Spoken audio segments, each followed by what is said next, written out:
And it was like a light bulb just going off. And I suddenly said to myself, Lara, you got to wake up today. Your son did not.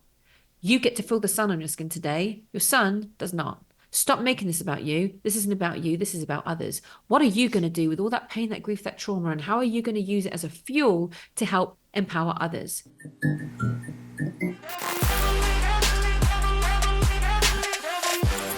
Welcome, everybody. So today we're going to talk about grit, right? What is grit? It's that hard to define thing that you can spot in other people. It's what gets them out of bed in the morning when they are exhausted and want to put things off. It's what makes you make that phone call or take care of that thing on your to-do list when everything is telling you to just not. It's this internal motivator. Well, who better to talk about grit and leadership that comes with it than our very own Lara Jones joining us. She's a world-renowned, award-winning grit and leadership performance expert and speaker and creator of what is known as the Global Grit System. Welcome to the show. Well, thank you so much for having me on the show. I really appreciate you sharing your audience with me. I'm super excited to talk about everything related to grit. I mean, whenever someone says that word, I'm like, let's go. Game on. Game on, exactly. You were born and raised in the UK. Right? Yes, that's correct. And you left the country with nothing, and Correct. then you came over here to start in a brand new country. So tell us, like, what made you do that? Oh my gosh, how long do we have? There's many reasons why I left the UK to come to the US. But one of the biggest things is I've gone through a lot of trauma, right, over in the UK. I talk a little bit about it in chapter 2 of the book. But I've gone through quite a bit over there. But I was actually a very successful sales director. However, the majority of the people over there in England, and I'm sorry to say this to my fellow British people, but very fixed mindsets. And I kept hearing all the time, well, that person's only successful because they're lucky. I'm like, what? I'm like, what? Luck has nothing to do with it, right? Maybe sometimes being in the right place at the right time is, you know, it's helpful, right? Of course it is. But if you don't have strategies and tools to know how to get you to where you want to be, you're just going to remain stuck. You have to change your perception. You have to change your outlook, your attitude. I thought I'm going to take it upon myself to show them what you really can do.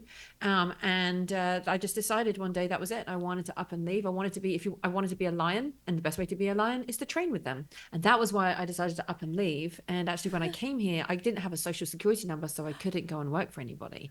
And I started my own business, but there was a period of time I couldn't even eat for 3 days because I didn't have the money to. I was homeless at one point, had to sleep on people's couches, and I just never ever wanted to give up, no matter the hardship that I was putting myself through. I kept on to the one thing that many people give up on themselves, and that's the belief. I work with a lot of teams, a lot of companies, work with a lot of corporations, and I help them with this. But how do you instill that belief in the first place? You have to take a step back and create the environment in which they have the autonomy to learn in the way that they want to. There was a time, I think it was 3 or 4 years ago, when you had said that there was 8 seconds before you might flatline. You were in a very serious predicament. Yeah, I'll share the story. So actually, you know, I didn't want to become the expert in grit. I'm going to just be fully honest here, right? This is not something that I set out a desire to be like, oh, I'm going to be the expert on grit and tell these, really sad stories and all of this stuff. Here's the real deal. I kind of got to a point in my life where I'm making it, out in America. I've kind of proved myself with the American dream. I've proved that you can do anything with nothing. It's the whole immigrant story, right? Of absolutely nothing in my pockets. And I built something from scratch. 3 years ago is when I kind of thought to myself, okay, well, maybe I don't have to focus so much on the grit element anymore because I've proven to people what's possible. Big mistake.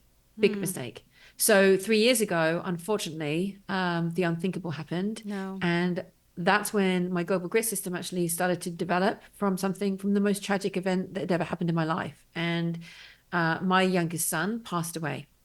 And I nearly lost my life the very same night. And I remember it vividly. I was rushed to hospital. I remember the sirens going off. I remember the flashing lights. My son was next to me. He'd already died. And I was at the hospital and they hooked me up to all these machines.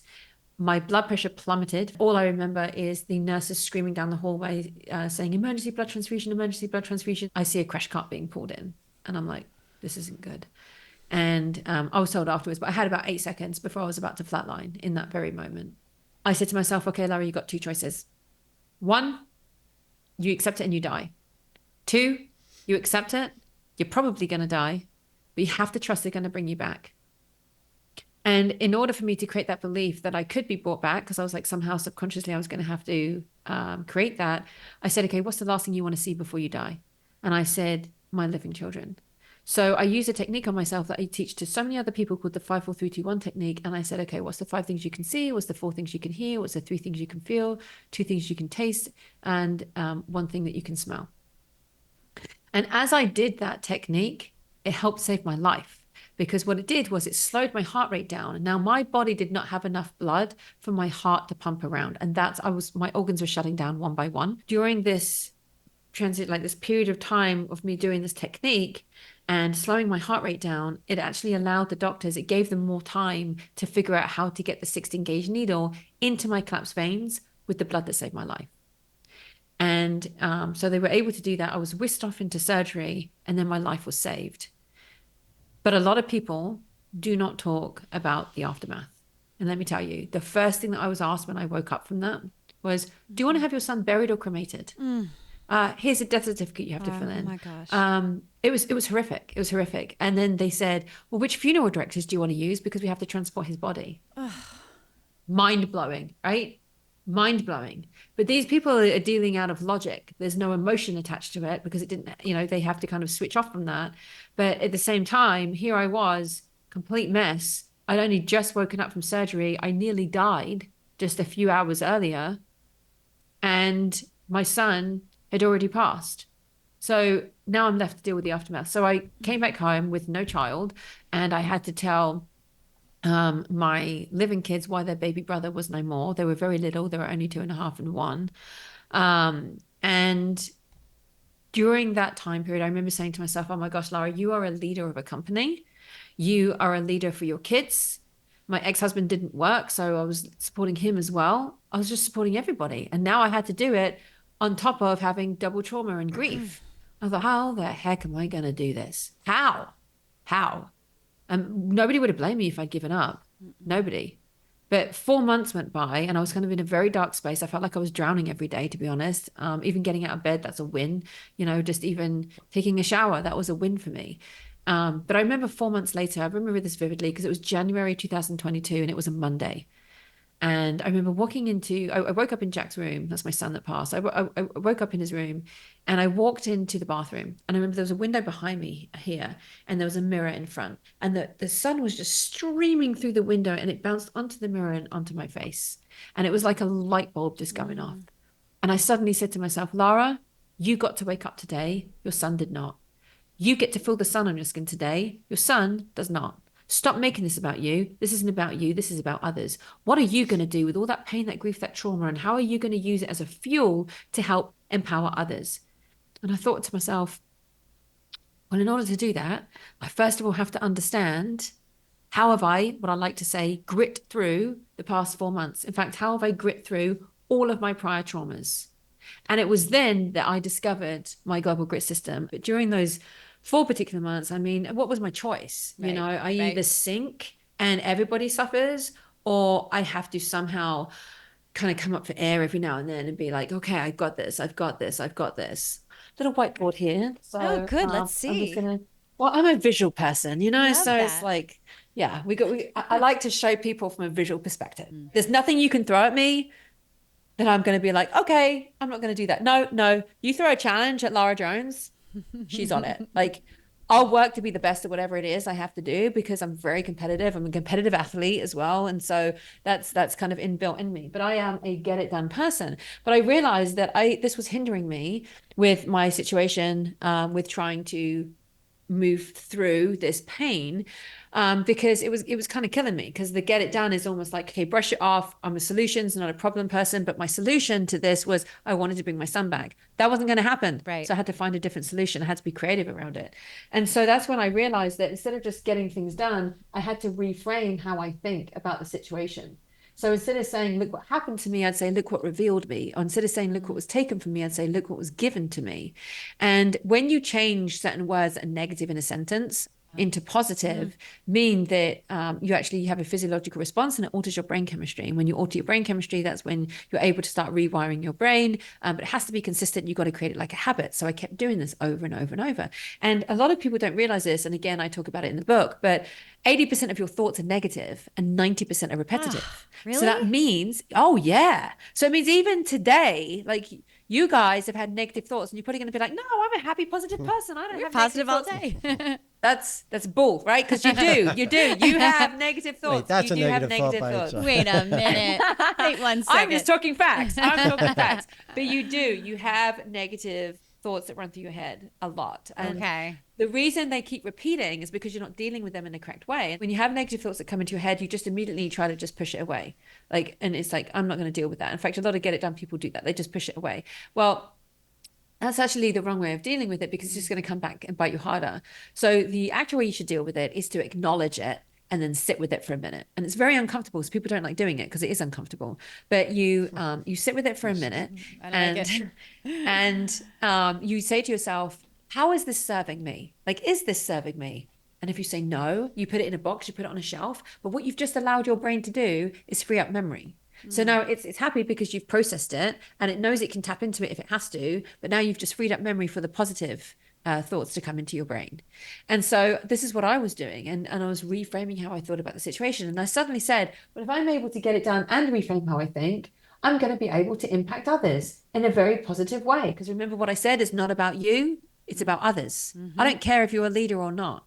It's not about you. It never is. It's about others. I cannot drill that in hard enough, because the more that you make it about other people and stop focusing just on me, the whole game changes. Like, don't focus on money, right? You focus on relationships. You focus on the time that you spend with people. That is more critical to me than anything else in this world. Why? Because I nearly died. I'm grateful every day I get to breathe the air that we breathe. I'm grateful that I have the opportunity to see things that I get to see. I'm grateful that my kids get to experience life with me. I'm grateful that I get to experience life itself. It's so important to understand that it's not about you, it's about others. And that's when you realize that you have to take responsibility, right? It is your responsibility, and you got to take ownership of every action you do or inaction. And so what have I just spelt here? Grit. Exactly. So then I was like, oh my gosh, I've just discovered the 4 elements of grit. And I was like, oh, I can talk about it now. Like, this is what grit's all about. Clearly, the mindset you're saying people need to have, you have, right? I don't know if you were born with it or it was just a fundamental decision at some point. Yeah. You made the decision, I'm going to have a growth mindset. That's hard for people, right? And it's more of an evolution for some people to go through some things to develop that mindset. Was yours like a binary on-off switch? Can people make that choice when they wake up in the morning? The answer is yes, you can absolutely make that choice and that decision. Everybody has grit, right? Every single person has grit. And there's going to be people saying, what are you talking about? No, they don't. No, I know plenty of people that they do. They do. They just have different levels of it. And you have to learn how to tap into that, because grit is a muscle, right? So let me tell you, when you're a baby, right, you learn how to crawl, how to walk, how to talk, and you fall down so many times you don't remember, but you keep getting back up. Why? Because it's ingrained in you, okay? So what's the difference between that and into adulthood, where now you've obviously got lots of different people that have a different approach when it comes to trying harder or doing things differently? Well, what happened between them being a baby and doing this and everybody having it instilled in them to who they are today? What is that? The environment, right? Remember what I said about the belief, the motivation, influencing how you think? That's actually a whole process. But it's the environment, right? So the environment is so crucial and critical. That's why you should surround yourself with people that are better than you, that have done more than you, that you want to inspire to be. It's having the discipline because you have a greater goal. Right. And that greater goal is something that you want to always keep on your target. Now, where people fail is they get bored, right? They get bored of repetition. And so they think, oh, I want to rebel. I want to do something different. And that's okay from time to time if you want to do that. But here's the signs of someone that's going to be really successful. You stay disciplined at what it is you're trying to do. What exactly is a lion? How would you describe that to people who are like, what is she saying? Why lion? Okay. Well, actually, I like to refer to myself as a lioness. Okay. And this is because lionesses are the hunters. And what's the name of my book? Hunt or be Hunt hunted. That was the or other be question I had. That was hunted. question B. Okay, well, I'm answering all your questions without you Yay. asking them, isn't it? It's great, isn't it? All right, so the lioness is the hunter. If a lioness went out to go hunt and it misses its kill, do you think it's going to come back with its tail between its legs and say, oh man, I suck? Sorry, like to its cubs, oh, you're going to die because I couldn't feed you. No, I don't think so. It's going to go back out there 50 times if it has to, right? Just to make that kill, because that's its mission. That's its focus. That's its grit, right? It knows it has to feed its family. That hunter out there, that lioness, is not going to allow the competition to get its meat. This is why I relate this to corporations and teams and even individuals and whoever else, you know, I've worked with. But are you the hunter or the hunted? And often when I ask the audience, I say, how many of you think of yourselves as the hunter? And I see a few hands go up. And I say, how many of you think of being the hunted? I see another few hands go up. And then I'm like, well, the majority of the room didn't put the hand up. So I said, how many of you don't know? And then everybody else's hands like go up. And that's when I said, well, I'll tell you that the ones that don't know, you're actually being hunted, because the hunters already know. They have that mentality because they live and breathe it every single day. In fact, they don't even have to think about it anymore because it forms part of their habits. Wow. And that's the difference between somebody that wants something and somebody that actually does something about it, right? You can want it, but if you don't execute and take action, then it's just words. It's just a dream. It's just intention. Well, the world can be built on good intentions, but if you don't take the action and execute on it, I don't want to know. If it was easy, everyone would be doing it. Right. So I said, we do hard things, not because we want to, but because it's the right thing. So when we do have challenges and hard times that hit us, we're better equipped to handle them because our brain is literally wired to be like, oh, I remember this in this particular scene. Oh, I know what to do here. I know. And we become more hardwired into just not just reacting, but know exactly what we're doing in that moment. You should do one hard thing every single day. Every day. It doesn't have to be physical, right? Yeah. It can be something that I have a really tough time expressing my feelings on this, or I have a really tough time communicating my opinion on this, or I'm having a tough time carrying out this project, or whatever it may be. Okay, you've acknowledged that you've had a hard time. Now what are you going to do about it? It's not enough just to talk about grit, because that's like dangling a carrot in front of someone and saying, you know what, if you want to do well in life, you got to have grit. But how do you develop it? Oh, I don't know. Like, no. So I developed an assessment called the Grit Type Indicator, which will basically assess how much of a on a grit scale of a go-getter, a reframer, an innovator, and a trustworthy titan you are. So they all stand for something, as I just said. So you've got go-getter, you've got reframer, you've got innovator, and you've got trustworthy titan. It's like I'm giving a little masterclass this class here, isn't it? I love this.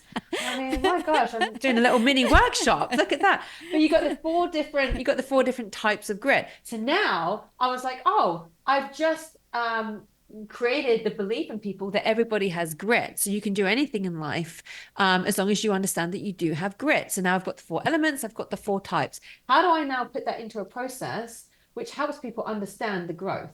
Because this is why I'm hired, right? This is why I'm hired a lot to not just speak, but give workshops and programs and so forth all across the country and internationally, is people want me to help with their performance. They want to say, okay, can you please help our people perform at a better rate or better or a higher purpose or whatever it may be. We need to pull what we know is in them. We need to pull that out of them, and we need to have them have growth.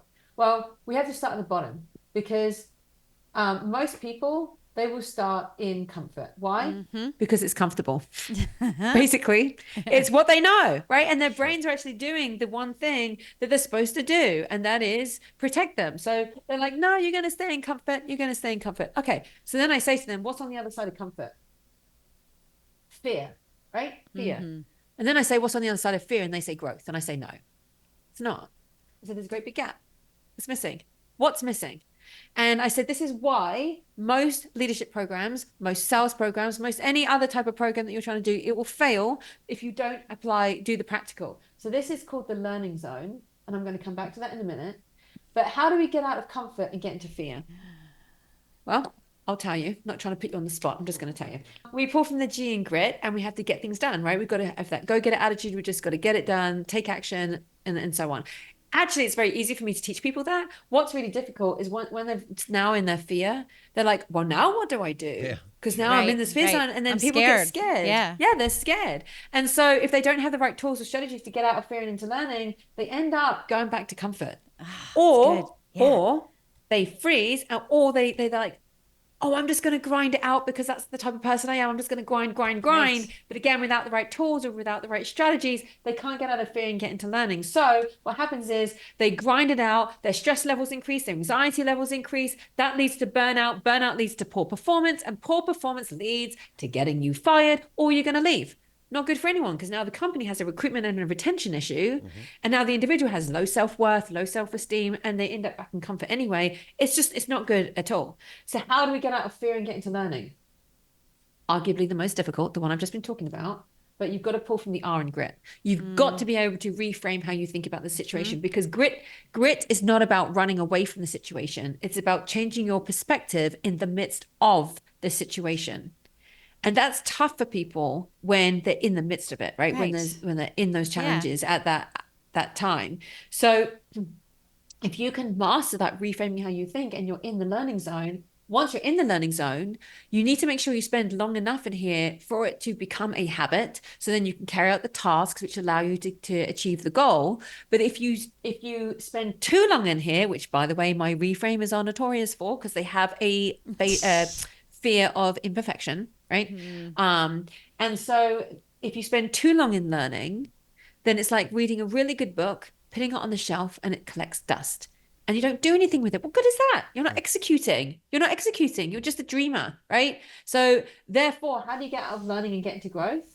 You have to pull from the I in grit. You've got to be able to impact others through innovation. Because if you can innovate your way out of a challenge, it doesn't become a challenge anymore. It becomes an opportunity. And that is where the T then comes in, because once you're in growth, now you have to take responsibility to start this whole process again. And where your new growth level just happens has just become your new comfort level. And the process goes on and on and on and on. So in a nutshell, this is why the Global Grit system is so incredibly impactful for people. But I say to people, look, it doesn't matter where you are in this. It matters that you are aware of where you are. Because once you are aware of it, you now can see, oh, this is how I can get out of it by applying this particular skill set. So that is how the Global Grit system came to be born. I mean, it's really good in its simplicity, right? It's a very simple, straightforward structure that is so deep. Like you said, each letter is deep, and there's a lot of meaning behind each one. But I like what you just said. It's not, the important part is being aware of where you are, which means you put a little bit of thought into it, which lets you do a self-assessment to determine what's my next step. Because if you're not doing that, you're floating. You could be floating in fear, you could be floating in comfort, you could be floating anywhere, and there's no direction. You're just most people actually do float in that fear, because there's three different fears that I talk about, but it's fear of failure, fear of imperfection, and fear of the unknown. Right. And every single person that I speak to can see themselves in one of them. Right? It's not human to be not fearful, right? We all have fear in us, and that's okay. I think some people see fear as a weakness. Fear is not a weakness. Fear is actually ingrained in us, and it's healthy for us. How do we approach that fear and rewire our brain so it understands that fear is now not fear? It's part of our growth.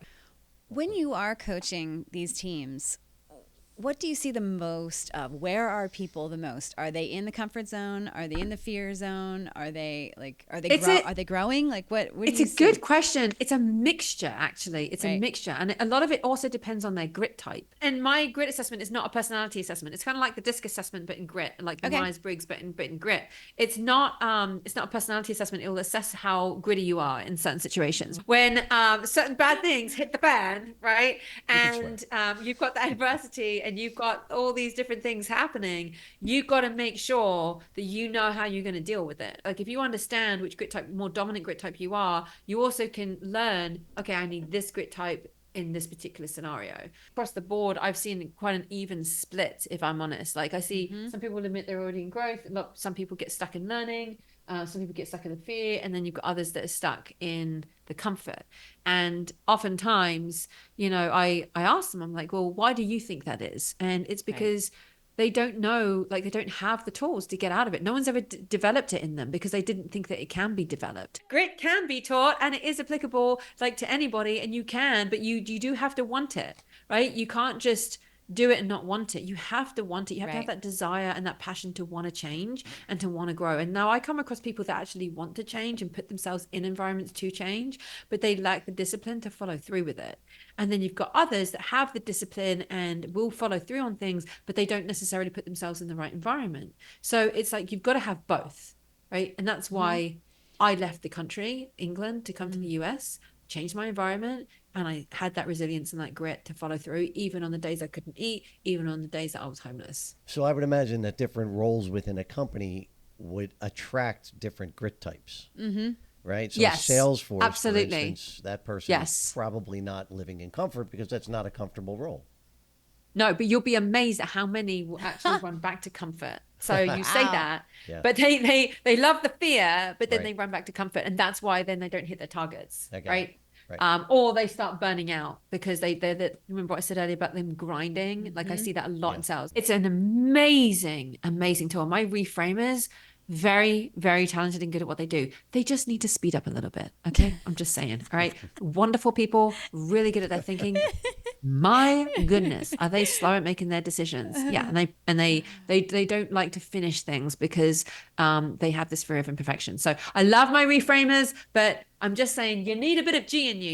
You need us. You need the G's to like speed the process up. Everybody like needs the G. Kick them up agree. the backside. Exactly. You just do. I've always been fascinated by the whole notion of grit, and I can't wait to actually take the assessment. Yeah, and I'm sh- doing and it. show Yeah, to I some want to other know people. what Yeah, grid type you are. for sure. I think that you might be. I feel like Stacey might be an I, just from getting to know you a little bit. Probably.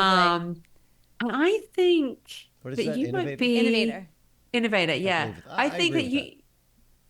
that. I think you might be What is a he? reframer. Maybe you might even be a trustworthy Titan, but Yes. you might be a reframer. I You're think. definitely a reframer. You reframe Yeah. everything to the positive. That is so true.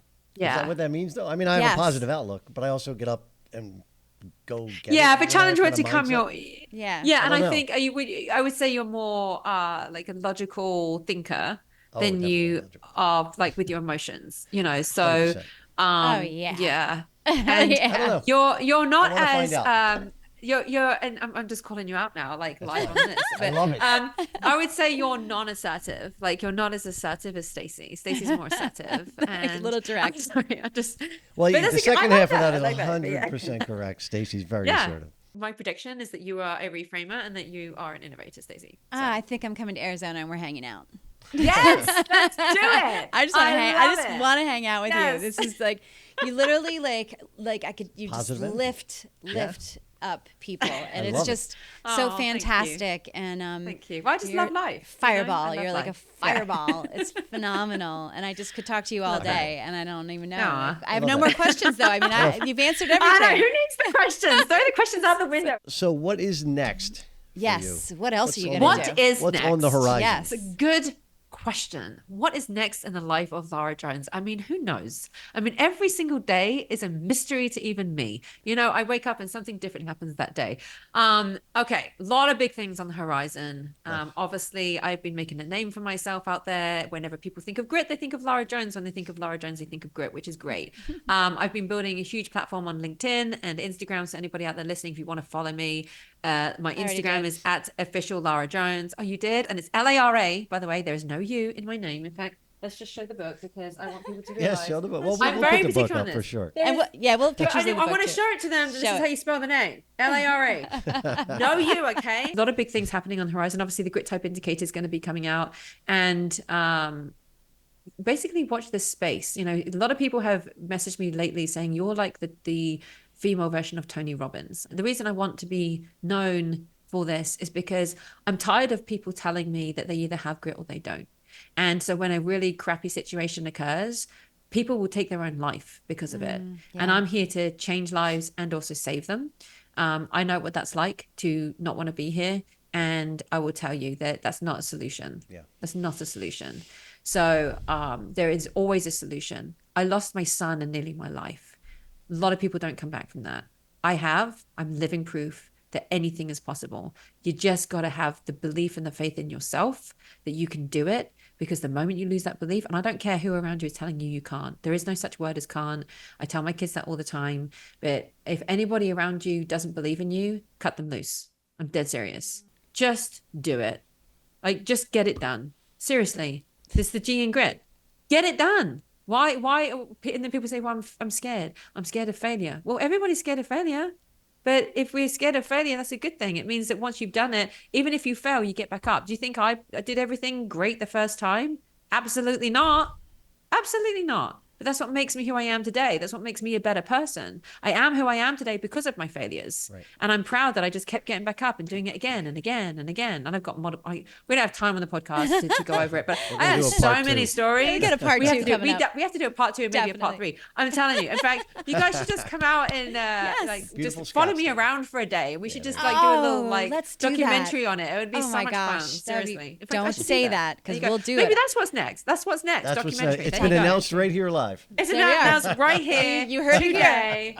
I love that. Documentary on grit development with Lara Jones. Boom. There we go. Yes. Okay. There you go. Oh That's my awesome. God. I love you. You're fantastic. I love that. You're Grit the World fantastic. Tour. Amazing. Well, you guys are fantastic. At the World Tour. Thank Yeah, you. It was Grit the great World having you Tour on with the Lara show. Jones. It's been awesome. Oh, it's amazing to be on the show. Thank you Love it. so much. I can't wait to come back and we'll Thank do it in you. the studio next time. I'm so glad we were able to make this happen. It'd be Thank you for joining us. wonderful. Yes. Thank you, Thank guys. you. I appreciate you. Take And it thank easy. all of you for watching. Thank you.